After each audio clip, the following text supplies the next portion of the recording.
4ஆம் வகுப்பு முதல் 12ஆம் வகுப்பு வரை ஜூன் 1ஆம் தேதி திட்டமிடப்பட்ட நாளில் பள்ளிகள் திறக்கப்படும் என பள்ளிக் கல்வித்துறை அமைச்சர் ராஜ்மோகன் அறிவிப்பு. 1ஆம் வகுப்பு முதல் 3ஆம் வகுப்பு வரை உள்ள மாணவர்களுக்கு ஜூன் 4ஆம் தேதி பள்ளிகள் திறக்கப்படும் எனவும் அறிக்கை.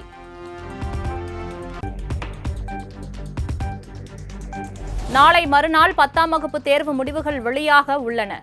பள்ளிக் கல்வித்துறை அமைச்சர் ராஜ்மோகன் தகவல்.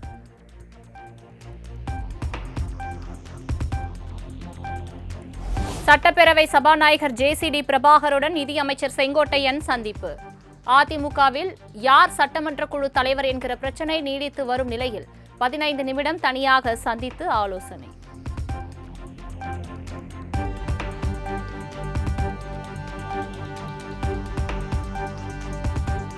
சென்னை தலைமைச் செயலகத்தில் உதயநிதிக்கு வழங்கப்பட்ட அறை தற்போது அமைச்சர் அர்ஜுனாவுக்கு ஒதுக்கீடு. கடந்த ஆட்சியில் உதயநிதி வசம் இருந்த விளையாட்டு மற்றும் இளைஞர் நலன்துறை தாவேக ஆட்சியில் ஆதவ் அர்ஜுனாவுக்கு ஒதுக்கீடு செய்யப்பட்டுள்ளது. நடிகரும் தயாரிப்பாளருமான கே ராஜன் மறைவுக்கு முதலமைச்சர் ஜோசப் விஜய் இரங்கல். தமிழ் சினிமாவின் போக்கு குறித்து துணிச்சலுடன் கருத்து தெரிவித்து வந்தவர் கே ராஜன் என்று முதல்வர் விஜய் புகழஞ்சலி.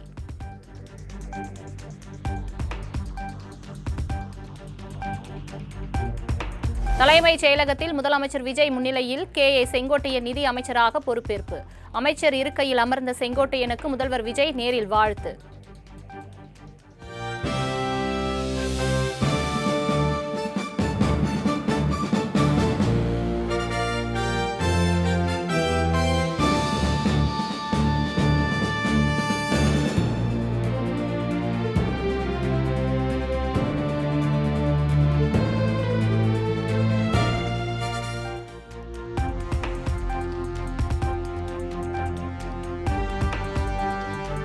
தமிழக சட்டமன்ற தேர்தலில் போட்டியிட்டு வெற்றி பெற்ற தமிழக வெற்றிக் கழகம் தேசிய கட்சியாக உருவெடுக்கிறது. பிற மாநிலங்களில் செயல்படும் விஜய் மக்கள் இயக்கம் மூலம் அதற்கான பணிகள் தொடங்கப்பட்டுள்ளதாக தகவல்.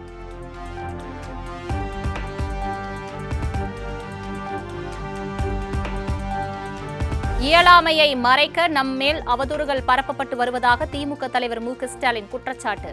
பொய்களை பரப்பினால் உண்மையை போட்டு உடைப்போம் என திமுக தலைவர் மு க ஸ்டாலின் எக்ஸ் தளத்தில் பதிவு.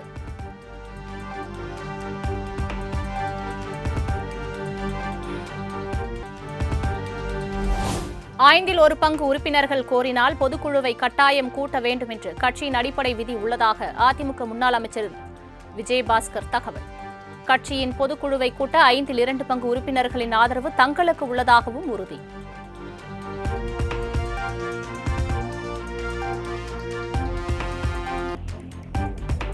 நிலக்கரி இறக்குமதியில் 487 கோடி ரூபாய் முறைகேடு என பிரபல தொழில் அதிபருக்கு எதிரான புகார் தொடர்பாக அமலாக்கத்துறை தொடர்ந்து அனைத்து வழக்குகளையும் ரத்து செய்தது சென்னை சிபிஐ சிறப்பு நீதிமன்றம்.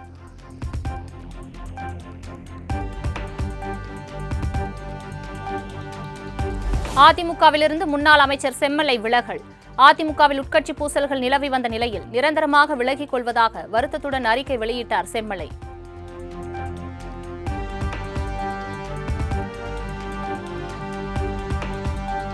அதிமுகவில் இருந்து விலகினாலும் வேறு எந்த கட்சியுடனும் இணையும் எண்ணமில்லை என செம்மலை விளக்கம். அதிமுகவில் அனைவரும் ஒற்றுமையாக இருந்திருந்தால் எங்களை யாரும் செய்திருக்க முடியாது என தனது எதிர்காலத்தை காலம் தீர்மானிக்கும் எனவும் கருத்து. எங்களுடைய இயக்கத்தை பொறுத்தவரையில் எங்களுக்குள் ஒற்றுமை இருந்தால் போதும். அப்படி ஒற்றுமை இருந்தால் வெளியிலிருந்து எந்த சதி வந்தாலும் அதை எதிர்கொள்ளுகிற ஆற்றல் படைத்தவர்கள்தான் கழகத்துடைய நிர்வாகிகள், கழகத்துடைய தொண்டர்கள். எனவே சதி என்பதை நான் ஏற்க மாட்டேன். சதி எதுவும் நிச்சயமாக இல்லை. நோ, அது போன்ற எண்ணம் எனக்கு இல்லை.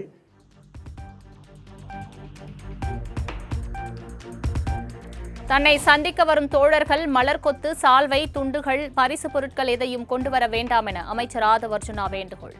நேரு உள் விளையாட்டு அரங்கை ஆய்வு செய்த நிலையில் தனக்கு ஆக்கப்பூர்வமாக தகவல்களை அளிக்கும் அறிவார்ந்த புத்தகங்களை பரிசு அளித்தால் மகிழ்வோடு ஏற்றுக்கொள்வேன் என்றும் பேட்டி.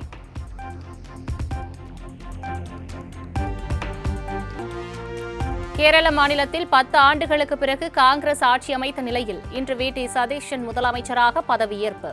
முதலமைச்சர் உட்பட 21 அமைச்சர்களுக்கு ஆளுநர் அர்லேகர் பதவி பிரமாணம் செய்து வைத்த நிலையில் நிகழ்ச்சியில் ராகுல் காந்தி, பிரியங்கா காந்தி உள்ளிட்டோர் பங்கேற்பு.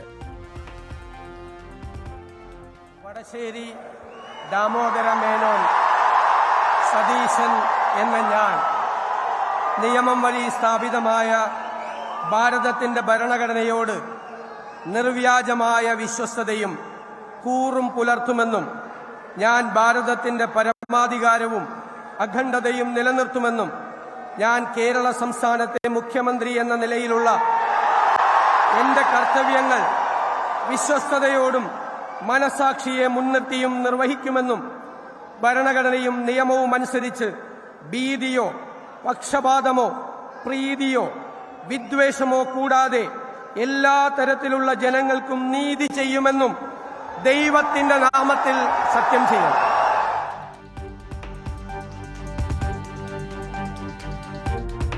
திருப்பூர் மாவட்டத்தின் பல்வேறு பகுதிகளில் இடி மின்னலுடன் பலத்த மழை பெய்ததால் பொதுமக்கள் வியாபாரிகள் பாதிப்பு. 5 மணி நேரத்திற்கும் மேலாக வெளுத்து வாங்கியதால் முகப்பு விளக்கை ஒளிரவிட்டு சென்ற வாகன ஓட்டிகள்.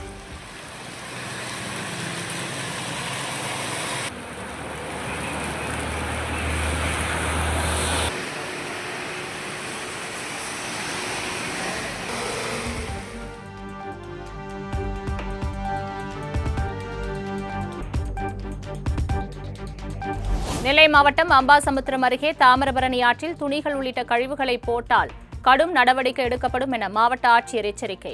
தர்ப்பணம் என்ற பெயரில் பக்தர்கள் பழைய துணிகளை ஆற்றில் போட்டு வருவது புகாராக எழுந்த நிலையில் உத்தரவு.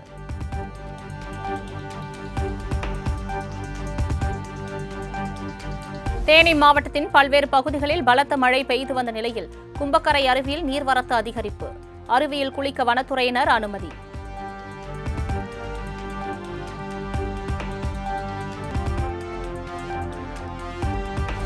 கோவை மேட்டுப்பாளையம் அருகே உணவு தேடி ஊருக்குள் வரும் பாகுபலி யானை.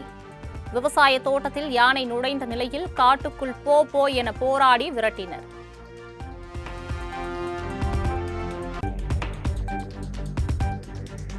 சிவகாசியில் தனியார் பள்ளியில் 50 ஆண்டுகளுக்கு முன் படித்த மாணவர்கள் மீண்டும் ஒன்று கூடும் விழா. தங்கள் முதுமையையும் மறந்து குழந்தைகள் போல பள்ளியில் நினைவலைகளை தட்டி எழுப்பியும் சக நண்பர்களுடன் நலம் விசாரித்தபடியும் நெகிழ்ச்சி.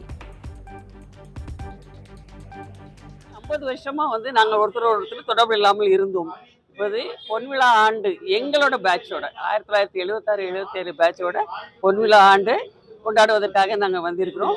இதற்காக எங்களோட நண்பர்கள் நிறைய பாடுபட்டு எல்லாரோட அட்ரஸையும் தேடி கண்டுபிடிச்சி வந்திருக்காங்க. ரொம்ப நெகிழ்ச்சியான தருணம் இது.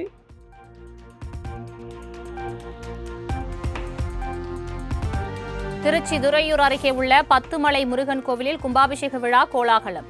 34 அடி உயரமுள்ள முருகன் சிலைக்கு புனித நீர் அபிஷேகம் செய்யப்பட்ட நிலையில் ஆயிரக்கணக்கான பக்தர்கள் பங்கேற்று அரோகரா கோஷமிட்டு தரிசனம்.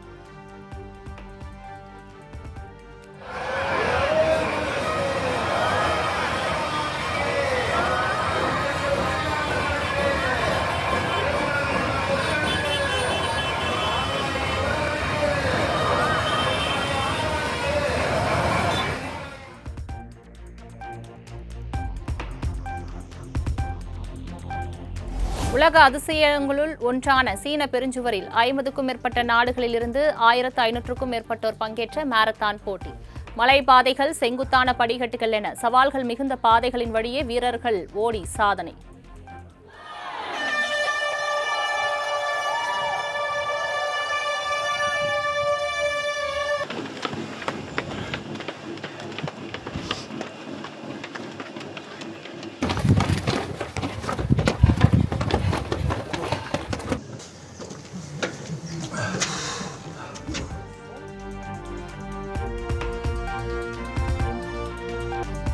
IPL லீக் ஆட்டத்தில் ராஜஸ்தான் ராயல்ஸ் அணியை வீழ்த்தி டெல்லி கேபிட்டல்ஸ் அணி வெற்றி. அசத்தலாக பந்து வீசிய டெல்லி அணியின் பந்து வீச்சாளர் மிட்செல் ஸ்டார்க் ஆட்டநாயகனாக தேர்வு.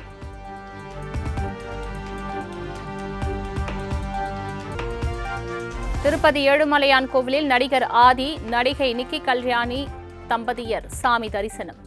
தமிழகத்தின் முதலமைச்சராக விஜய் பதவியேற்றதிலிருந்து மக்கள் மகிழ்ச்சியாக இருப்பதாக செய்தியாளர்களுக்கு பேட்டி.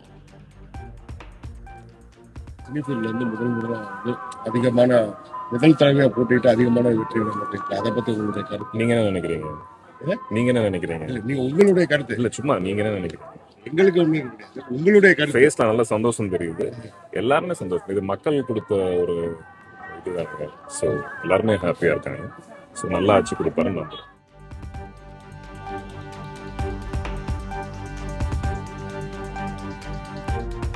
பிரபல சர்வதேச காஃபி நிறுவனமான ஸ்டார்பக்ஸ் நிறுவனத்தில் 300க்கும் மேற்பட்ட ஊழியர்கள் பணி நீக்கம். செலவுகளை குறைத்து லாபத்தை அதிகரிக்கும் வகையில் இத்தகைய முடிவெடுத்துள்ளதாக ஸ்டார்பக்ஸ் நிறுவனம் தகவல்.